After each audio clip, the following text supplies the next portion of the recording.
महाराज जी, ऐसा क्या करें कि संसार में रहते हुए संसारिक कर्म भी करते रहें, मोह माया में भी ना फंसें और परमात्मा की भक्ति में भी मन लगे। और माया का आकर्षण बहुत है महाराज जी ऐसे में तो। भगवान की कथा सुनो अधिक से अधिक और नाम संकीर्तन करो।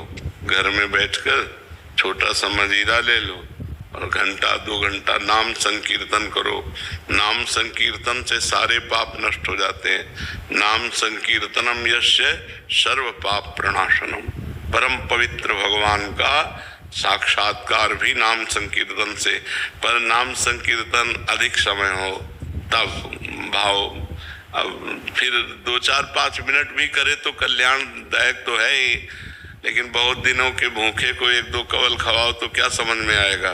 तो बहुत जन्मों के हमारे कर्म संस्कार बिगड़े हुए हैं, उनको सुधारने के लिए भगवान की कथा सुने, नाम कीर्तन करें और घर में ठाकुर जी विराजमान कर लें, उनको मालिक बना लें, अपने नौकर बन जाए। नाथ सकल संपदा तुम्हारी, मैं सेवक समेत सुतनारी। इसी से भगवान कृपा कर देंगे। नाम भगवान की चर्चा सुन रहे, भगवान की सेवा, भगवान को स्वामी मान लिए, कल्याण हो जाएगा।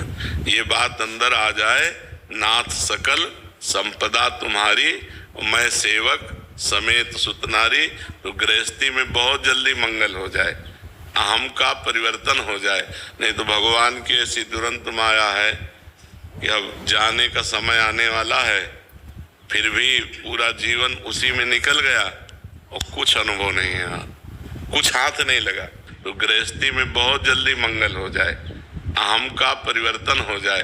नहीं तो भगवान की ऐसी दुरंत माया है कि अब जाने का समय आने वाला है, फिर भी पूरा जीवन उसी में निकल गया और कुछ अनुभव नहीं है, कुछ हाथ नहीं लगा। जब शरीर ही छूट जाएगा तो बैंक बैलेंस कहाँ, परिवार कहाँ, कोई कुछ नहीं। और कोई प्यार नहीं करता। मर गए तो 1-2 दिन रोना होगा, महीना 2 महीना चर्चा होगी, खत्म। इसके बाद कूड़ा पड़ गया, फिर खत्म, कौन याद करता है।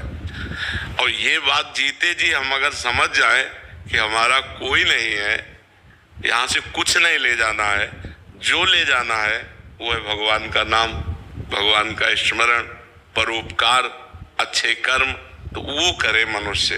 पर वो बुद्धि इतनी मलिन रहती है कि वो इसी प्रगट संसार के कार्यों को सत्य मानता है और भगवान से विमुख पूरा जीवन व्यर्थ में नष्ट हो जाता है। बड़े भाग्यशाली वो जन हैं, उनके माता पिता धन्य हैं जिनकी ऐसी संतान है जो अध्यात्म में चल रहे हैं। अध्यात्म से संसार का कल्याण होता है, मंगल होता है। अगर एक गांव में एक भजनानंदी हो तो पूरे गांव का मंगल हो जाए, पूरे गांव का मंगल।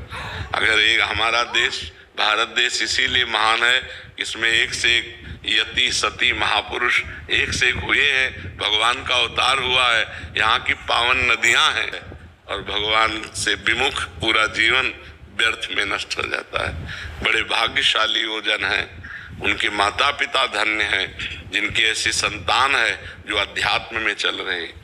अध्यात्म से संसार का कल्याण होता है, मंगल होता है। अगर एक गांव में एक भजनानंदी हो तो पूरे गांव का मंगल हो जाए, पूरे गांव का मंगल। अगर एक हमारा देश भारत देश इसीलिए महान है, इसमें एक से एक यति सती महापुरुष एक से एक हुए हैं, भगवान का अवतार हुआ है, यहाँ की पावन नदियां हैं, गंगा यमुना आदि। तो खूब नाम जप करे, ऐसा बढ़िया अवसर मिला है, भारत में जन्म मिला, सत्संग मिला। अगर अब भगवत प्राप्ति नहीं हुई तो फिर क्या है। ये लड़का बच्चा परिवार घर द्वार यही तो भगवान का खेल है, माया का। इसी में तो सब रमे हुए, उसमें रहते हुए जो भगवान का नाम जप कर ले वही भक्त है, वही भगवान को प्राप्त होता है।